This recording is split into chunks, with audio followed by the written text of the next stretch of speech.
Hello everyone and welcome back to my channel, Southern Secret Garden.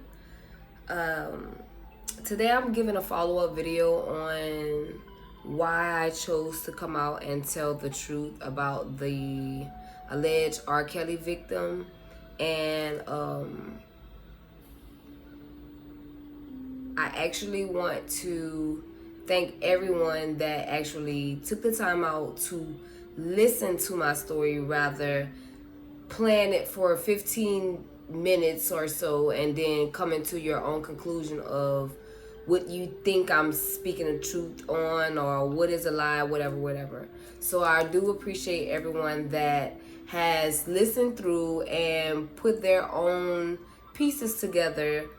Um, so I'm gonna go ahead and get into why I did wait so long on coming out about it. The reason being is because, one, I had to heal myself from a lot of the things that she mentally wore me down. Because I understand that hurt people. I've lived with that throughout my entire life. Um, Fortunately, I've always been the stronger person to uh, turn the other cheek, so to speak. I don't go for the jugular. I don't go for revenge. I don't do things like that because as a culture, I know eventually we're all gonna need some type of healing, some type of therapy, some type of sit down with someone that's understanding and willing to communicate.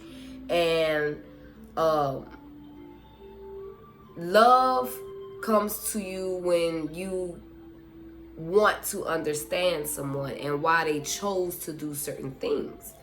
And I loved this individual enough to want to understand why is it that she decided to come to the conclusion of doing what she did. And as the years went by, it was nothing to understand. I just knew that the things that she did had to always be about revenge. She always sought to get out after individuals that did things to her that she wasn't happy about, or she didn't get her way in certain situations. So her revenge was always to hurt them more than she was hurt. And for me to be able to speak that and know that I've never had to worry about her getting any type of revenge on myself is because I never hurt her. I never did something she didn't like. Now, mind you, there are situations where we had an incidents where we had where it led to her doing certain things to me, but it wasn't things that I couldn't overcome. And that was, me not living with her after, having disagreements. So it goes to show, as a result of every relationship she's come across, rather it be friendship, rather it be just, a personal relationship, if she felt the person did something to her, she had to get revenge. She had to do something to them to make them feel the hurt that she felt. And that's the understanding I ended up getting to.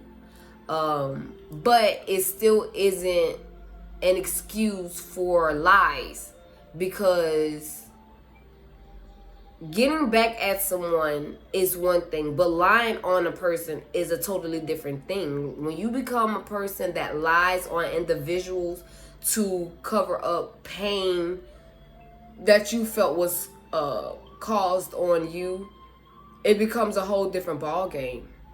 Now you're trying to mentally attack this person, because one thing I can more so believe that no one wants to be lied on ever. I know that is a bad, bad, bad feeling. And with that being said, me coming out and telling my story, me knowing that I'm telling the truth, it may hurt her, but it's not gonna hurt her in a sense of why she lying on me type situation. It's gonna hurt her as of knowing that the things that I'm saying is true, and it's going to play something, it's going to trigger something in her head, and that's what I wanted to do. I want my truth to come out to her and push her to want to really better herself, because the lifestyle that she's living right now is a complete lie. And the reason why I say a complete lie, because like I said, it could be some truth of her pain, but it's a complete lie when you're lying on individuals. So her pain really is non-void, because when you start to lie, it becomes it's not pain anymore. It's not pain anymore. It becomes revenge, period, point blank. And other reasons why I came out about it was the fact that it's hard. It's hard in our community as a culture to have to always fight against the world, because as a culture, we're all fighting against the world together, regardless if you're on the red team, the blue team, the green team, the black team. It does not matter what team you feel like you're on. We're all against the world itself.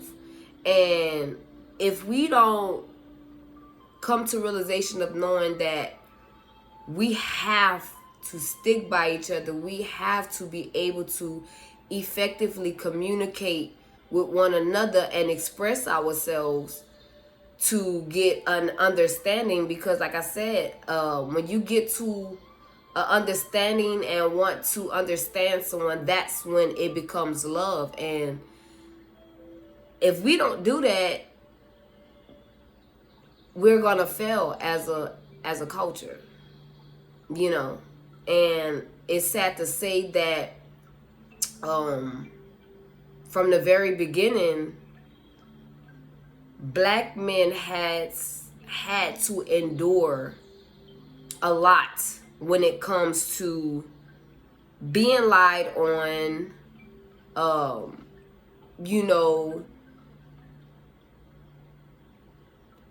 for someone to feel like they're superior. And unfortunately, it still exists today.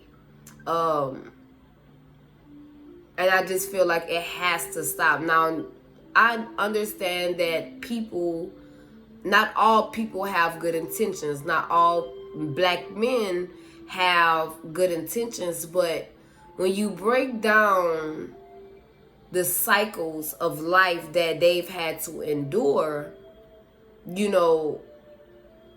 black men are strong on the outside, but inside, black men has had to always cover up their emotions, have always had to feel like them expressing themselves is taken away from their manhood, and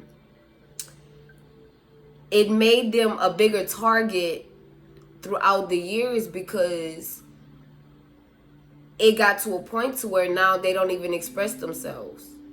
They don't express themselves no matter what. They hold that quote of, I don't have to prove my truth to nobody, or if a person doesn't believe me, it's not my problem type situation, you know. So they walk around with so much baggage on their backs because they don't know how to communicate effectively, because they've always been stripped of expression. I know everyone has, you know, had incidents where they've saw either a black child, a young black boy or something like that, cry and can't express themselves. You know, telling a black boy that they're not supposed to cry. Boys don't cry. Men don't cry, because when you tell them boys don't cry, they become teenagers that don't cry. They become men that don't cry. So, which is very confusing, because if they're put in any school setting, expressing your emotions is one of the things that has been part of the curriculum for a very long time. I worked with kids for 9 years, and when I had my curriculum and had to teach my kids, you know, you have the facial expressions that are expressed, that is actually put together, matched up with feelings. And I know it has to be confusing for black boys, because in those teaching settings, we ask them, what face do you make when you're hurt, when you're sad, when you're crying? And you know, we showed them those facial expressions, but whenever in the household, they're not allowed to express that, and it can mentally tear anybody up when you've been taught something your whole life since a child, and now once you get older, you can't express that. And it's unfortunate, because our culture actually did away with those expressions for black boys. But other races, and this I'm knowing this can be proven a lot, other races are able to express themselves thoroughly, especially other races, other male races, you know. They can cry, they can show expression, they can be upset, they can be sad, they can do all of those things. But when it comes to our culture, we can't do that. And it's sad, because once they get older, they don't know how to. And I feel a lot of men, a lot of our cultured men are lacking that, and are misunderstood. So to have an individual that is being held without being able to express themselves can be a mentally challenging thing, you know. And I appreciate the people and the community that's actually standing behind this person. Like, I feel like regardless of the outcome of everything, that individual being able to express themselves is going to break a barrier in that individual's life. You know, men need it. Our men need it for sure. And as Black women, we cannot continue to tear them down. We won't have anything. We won't have any guidance to our children. And if we collectively come out and allow these men to express themselves and communicate with them effectively, it'll be better to pass down to the men underneath us. Because I know as women, not all women, but I know as women, we have too many outlets.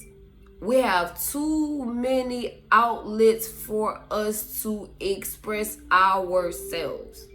We have too many Me Too programs across the world. And what's crazy about it is because even during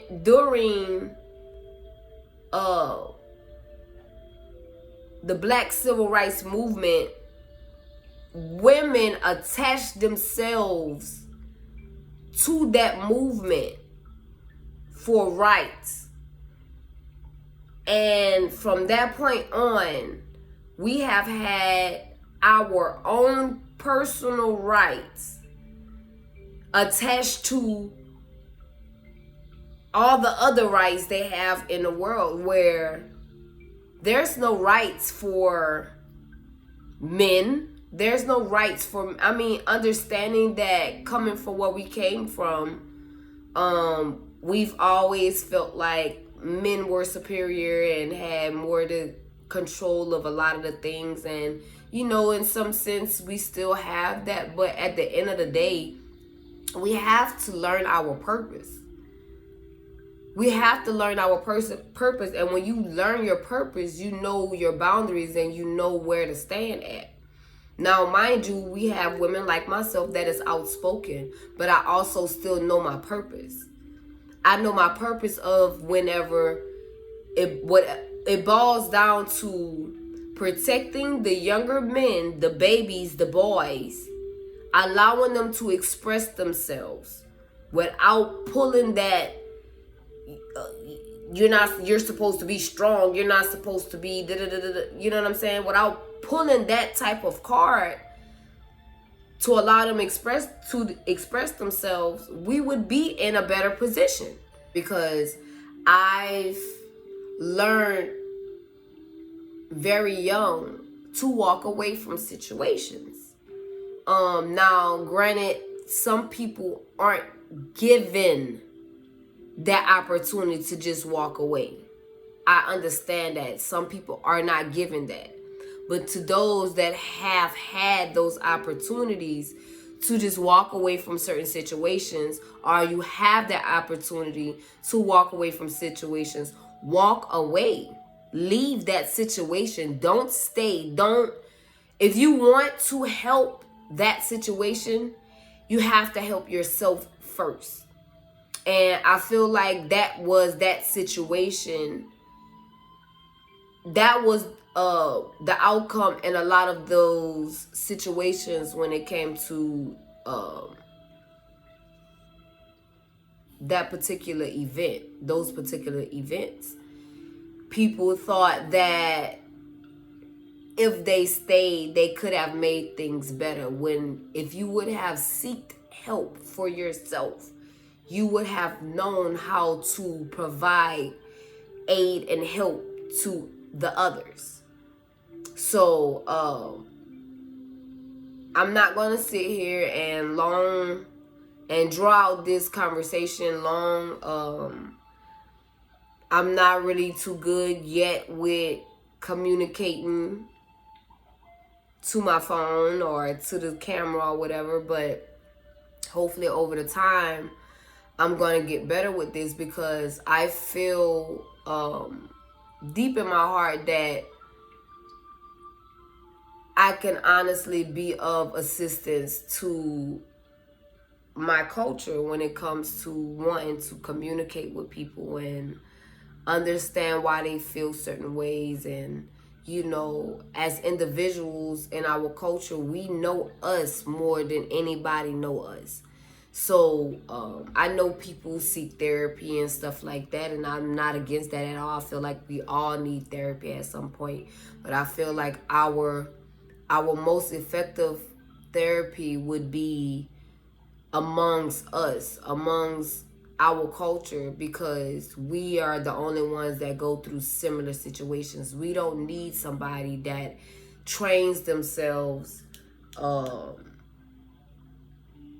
through school and books on how to feel about certain situations, because you can't always say that a book is the answer, has all the answers. A book is not going to have all the answers.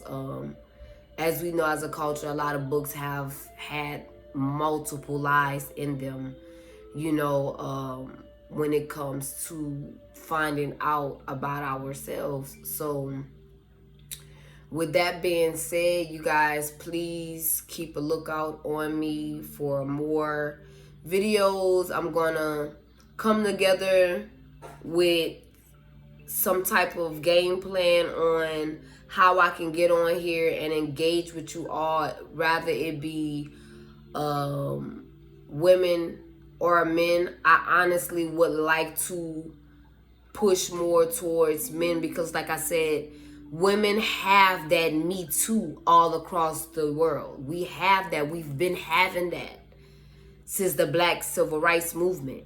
We were able to attach that. And it's crazy because we wasn't attaching that to the Black Rights Movement as a culture. They attached themselves to that, and of course, as us being women, we fell in line with that movement. But we, in a sense, kind of hurt ourselves. But we still have the ability to overcome a lot of things, and it starts with effective communication. So stay tuned. I'll be back. I'm in the process of moving, so I know I look crazy. I'm not going to get on here all the time, dolled up and stuff like that. Like, I want you all to get me natural, me in my own skin, me being comfortable. So until next time, God bless y'all, and be great and protect one another.